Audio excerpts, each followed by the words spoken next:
Diane Keaton passed away on October 11, 2025, leaving Hollywood in quiet disbelief. The tributes came quickly, from friends, co-stars, and filmmakers, who called her one of the last true originals. But when Warren Beatty finally spoke, his words stopped people in their tracks.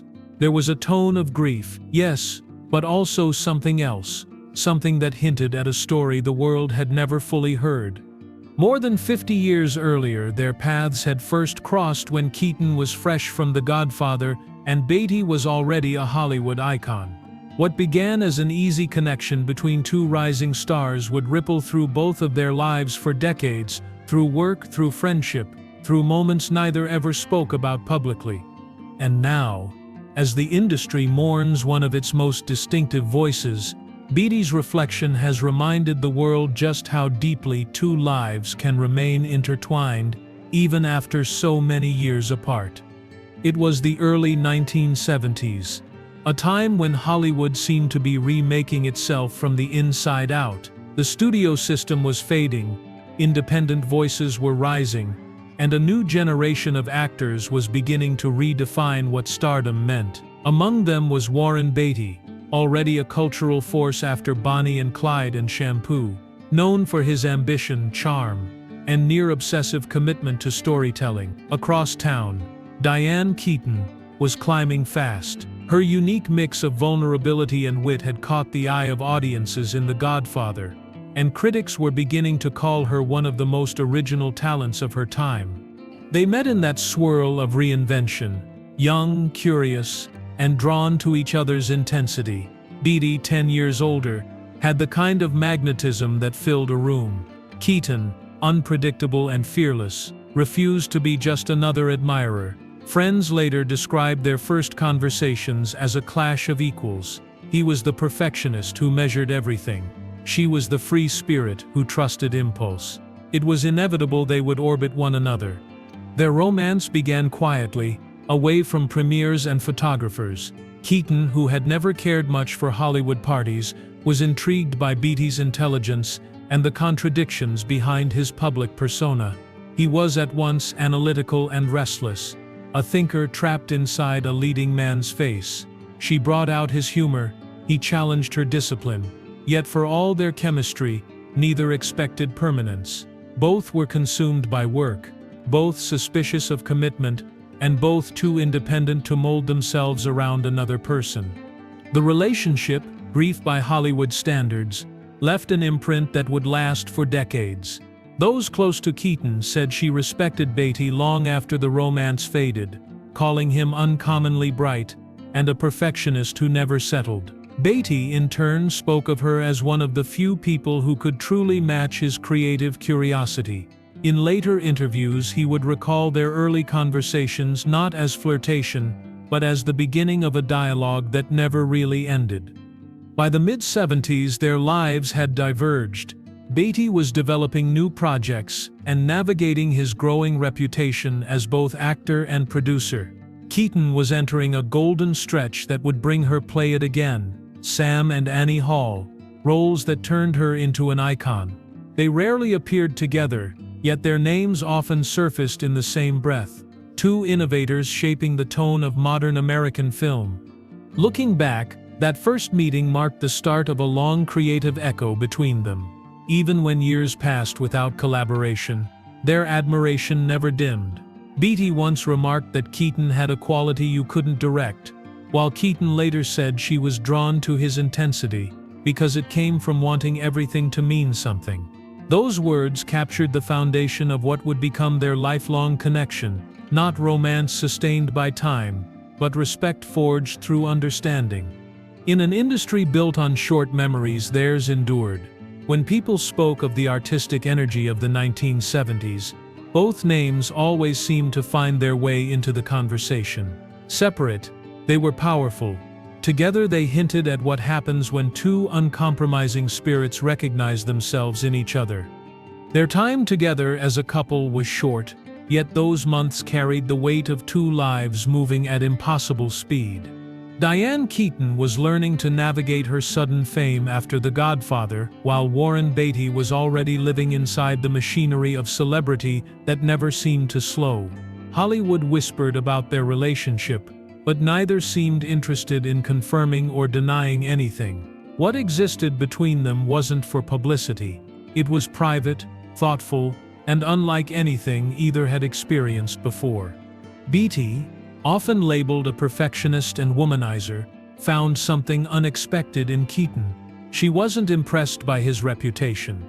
She teased him, challenged him, and often questioned his choices. Friends recalled that she was the only person who could interrupt his long explanations without losing his respect. For Keaton, Beatty represented brilliance mixed with a kind of restlessness she understood. Both were driven by the same hunger to create, yet neither wanted to be tamed by love. Their romance unfolded in fragments, long dinners where they debated art, politics, and performance, quiet mornings when the world seemed to fall away, and stretches of silence when one or both disappeared into a new project. There were no grand declarations, only an understanding that they were two artists chasing the same idea of meaning. That mutual pursuit became their real bond. Those who knew them then say the relationship ended without bitterness. Keaton was clear about her priorities. She loved work, needed independence, and refused to become a supporting character in anyone's story, even his. Beatty, for his part, admired her courage to walk away. He once admitted that she had an integrity that made you rethink how you behaved. It was the kind of influence that lingers long after romance fades. By the time they went separate ways, Keaton had begun filming Play It Again, Sam, and later Sleeper with Woody Allen, roles that made her the defining face of a new cinematic era, intelligent, awkward, and deeply human. Beatty, meanwhile, was refining his own ambitions, producing and starring in Shampoo and Heaven Can Wait. Each success reflected the lessons they had drawn from that brief connection: the courage to risk, the need for truth, and the discipline to keep art at the center of their lives. Even in separation, traces of that early understanding followed them. Beatty once described Keaton as someone who listened differently, a phrase that seemed to capture the quiet intensity she brought to everything she did. Keaton years later said she admired his sense of consequence, the belief that every choice mattered. Those remarks, offered decades apart, revealed that neither had forgotten the way the other had shaped them. Their paths would continue to cross in unexpected ways. Award shows, shared friends, small conversations that hinted at unfinished dialogue. Yet what endured was not romance or nostalgia, but recognition. They had seen the same rare truth about each other, that fame, for all its noise, meant nothing compared to the search for authenticity. By the end of the decade, both were standing at the top of their careers, no longer defined by that fleeting relationship, but forever marked by it. The affection never disappeared, it simply changed form. In Beatty's later reflections, you can hear it: the respect that borders on affection, the admiration that never needed words. For Keaton, his presence in her life became a reminder of a time when everything felt possible, when two restless souls crossed paths and left an imprint neither could erase. By the end of the 1970s, both Diane Keaton and Warren Beatty had become icons of very different kinds. She had turned unconventional charm into an art form, winning hearts with Annie Hall, and proving that authenticity could redefine beauty on screen.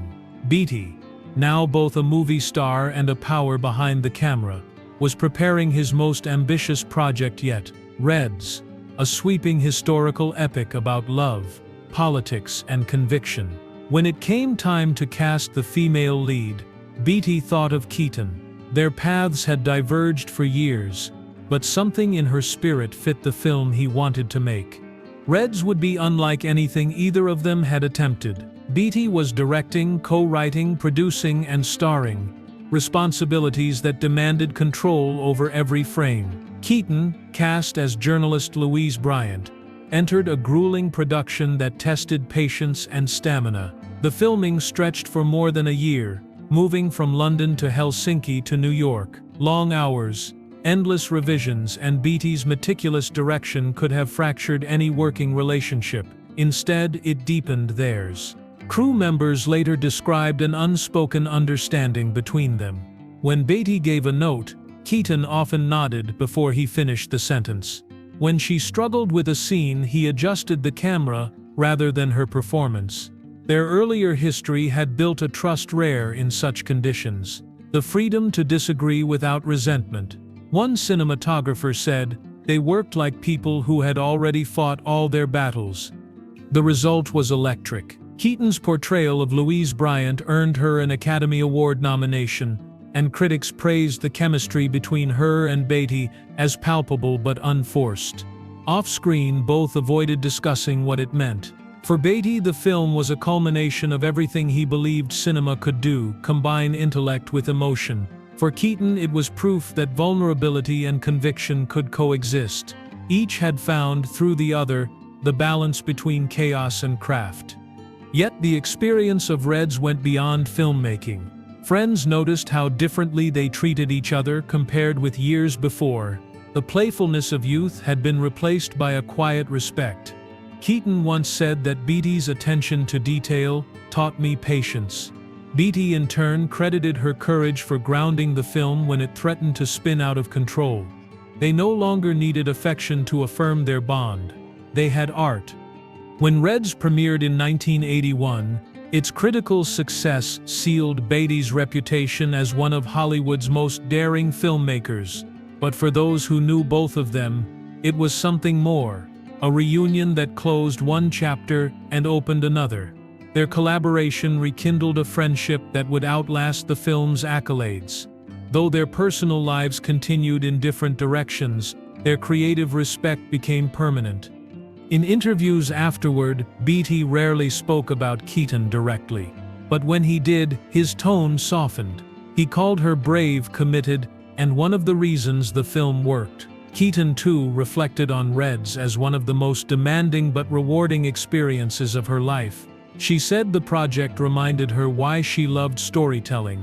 Not for fame, but for the chance to tell the truth about people. Behind all the achievements lay something simpler. Two artists who had once shared a brief romance finding each other again, not through nostalgia, but through purpose.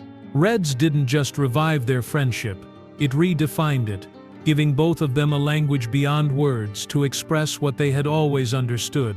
That the real partnership between them was built on trust, respect, and the work itself.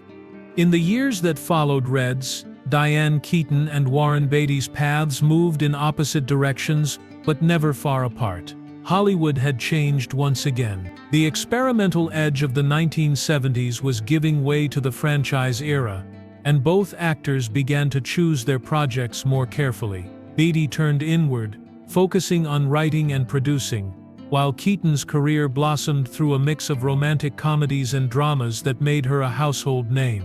Yet, even as their lives expanded in different ways, they remained quietly present in each other's worlds. Beatty married Annette Bening in 1992, beginning a family life that surprised many who had followed his reputation for bachelorhood. Keaton, by contrast, stayed single, adopting her two children in the mid-90s and continuing to work steadily. Despite these different paths, neither drifted from the other entirely. They occasionally appeared together at industry events, greeting each other with the ease of old friends who shared a long private history. When journalists mentioned their names in the same sentence, there was no awkwardness, only affection and mutual pride. Those who knew them well spoke of a bond, defined not by nostalgia, but by respect. They didn't dwell on what had been, nor pretend that their shared past didn't matter. They simply carried it. Beatty often credited Keaton with being one of the few people who could challenge his perspective without ego. Keaton once remarked that Beatty never lost his seriousness about the work, a comment that reflected admiration rather than criticism. They had become each other's reminder of what integrity looked like in an industry that often forgot the word. Over time, their friendship settled into something rare, uncomplicated honesty. They called occasionally, sent notes, and always kept tabs on each other's projects. When Keaton published her memoir Then Again in 2011, she wrote about many people who had influenced her life. But Beatty's absence was noticeable only because of its significance. She had chosen to protect what they shared, keeping it private even decades later. It wasn't secrecy, it was respect. Beatty, for his part, never turned their history into a story for interviews. While other relationships of his youth were dissected in the press, his connection with Keaton remained untouched. Friends said that if her name came up, he smiled before speaking, that small, quiet gesture revealing more than words could. Perhaps it was because Keaton represented a part of his life when ambition and sincerity still walked hand in hand. Perhaps it was because she never treated him like the myth he had become. By the early 2000s, they had both evolved into elder statespeople of the industry, admired, reflective, and aware of how quickly eras vanish. Younger actors sought them out for guidance, but both remained modest about their influence. When asked about her contemporaries, Keaton often listed Beatty among those she respected most. He, in turn, called her one of the defining spirits of her generation. Their public words were brief, but within them lived decades of shared history. There were no reunions orchestrated for attention, no nostalgic interviews to retell their story. Theirs was a friendship sustained by understanding, two people who had experienced the height of fame, the strain of expectation, and the quiet that follows once applause fades. What connected them was not what they once were, but what they still recognized in each other, the commitment to truth in a business that thrives on illusion. In a town built on reinvention, their loyalty stood out. Through marriages, awards, and shifting public tastes, Beatty and Keaton never lost the invisible thread that had tied them together since those early conversations in the 70s. For them, friendship was not about constant presence, but enduring connection, the kind that doesn't need to be explained because it's already understood. When news of Diane Keaton's death broke on October 11, 2025, the industry reacted as though a light had quietly gone out. Tributes filled social media within hours, actors recalling her warmth, directors praising her originality, fans revisiting scenes that had shaped their lives. Through it all, one silence felt heavier than the rest. Warren Beatty, a man known for his precision with words, said nothing for days. People wondered if he would speak at all. When he finally did, his statement was brief, but every line carried the weight of half a century. He called her a singular artist, a phrase simple enough to appear formal yet layered with meaning for anyone who knew their story. He spoke of her curiosity, her courage to resist imitation, and her gift for finding humor in truth. Then he paused, acknowledging that some people can never really be replaced. That sentence, quiet, unembellished, said what years of speculation never could. It revealed a loss that was not about a colleague or a former flame, but about someone whose presence had shaped his understanding of art and life. Those who were close to him described the days after her passing as unusually reflective. Beatty, now in his late 80s, had lived long enough to see entire generations of friends fade away. Yet Keaton's absence seemed to reach deeper. She had represented something permanent in his memory, a bridge to youth, to discovery, to the moment when both were still daring enough to believe movies could change the world. Losing her meant losing the person who had witnessed the best parts of that era alongside him. He reportedly revisited Reds soon after the news. Friends said he watched the final scene twice, pausing at the look they share before the credits roll. It was not nostalgia, it was recognition, the understanding that what had been captured on film all those years ago was real. That expression of trust between them, the way she listened even in silence, reflected the truth of who they were together. In the weeks following her death, Beatty avoided public events but reached out privately to several people who had worked with them both. He thanked one crew member from Reds for helping us find the rhythm we needed. To another, he wrote simply, "She made everything better." These small gestures were consistent with the man who had always guarded his emotions behind intellect. But this time there was no protecting the heart. When asked later by a journalist about Keaton's legacy, Beatty answered slowly. She reminded us that honesty could be elegant. It was perhaps the most fitting description of her life's work. The ability to make truth feel beautiful without softening its edges. He did not elaborate further. He didn't need to. The silence that followed carried its own meaning. In the years they had known each other, Beatty had often been the one associated with grand projects and sweeping ambition, while Keaton was seen as spontaneous and introspective. But in her absence, he seemed smaller in the best sense, humbled by what she had given him simply by being herself. Those close to him say that he now speaks of her with the same tone reserved for family, with gratitude rather than grief. Her passing closed a circle that began half a century earlier, when two ambitious young artists met amid the chaos of a changing Hollywood. For Warren Beatty, remembering Diane Keaton is not just recalling a collaborator or a friend, it is revisiting the version of himself that first learned what sincerity looked like. And as he reflects on her life, he reminds everyone listening that certain connections don't fade with time, they only deepen in silence. In the end, Warren Beatty's reflection on Diane Keaton's passing feels less like a tribute and more like a reminder. Hollywood often forgets its own history, yet some stories refuse to fade. Theirs began in youth, survived through art, and endured in quiet friendship long after the spotlight dimmed. Keaton's life was proof that originality could outlast fashion, and Beatty's words affirmed it. He spoke not as a legend addressing another, but as a man recognizing the person who once mirrored his own search for meaning. Together they defined an era built on risk and truth, shaping films that still echo through generations who never knew them personally, but feel their influence everywhere. Today, when Beatty's name appears beside hers, it no longer suggests rumor or romance. It represents something rarer. The bond between two artists who met when everything felt new and kept believing in each other until the very end. For those who watched them grow, collaborate, and grow old, that bond has become its own legacy, one that no award or obituary can capture.